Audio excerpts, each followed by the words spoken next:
नमस्कार दर्शक बंधु जय जगन्नाथ।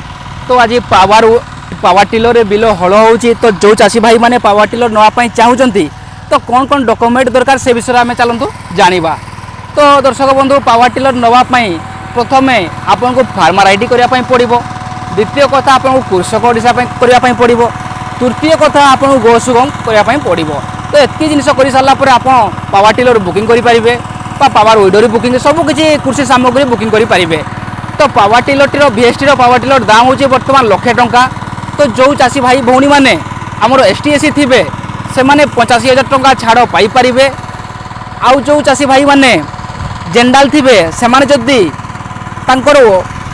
माने लेडीज ना नापी चाहिए पावर टिलर टी तो से 85,000 टंका सब्सिडी पाइपर।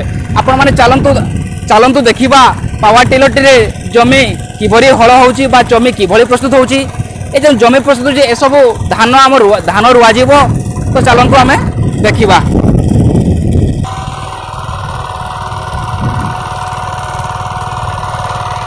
आपण मैंने देखु केमती जमी प्रस्तुत हो भाईटी केमती जमी को हल करुचे।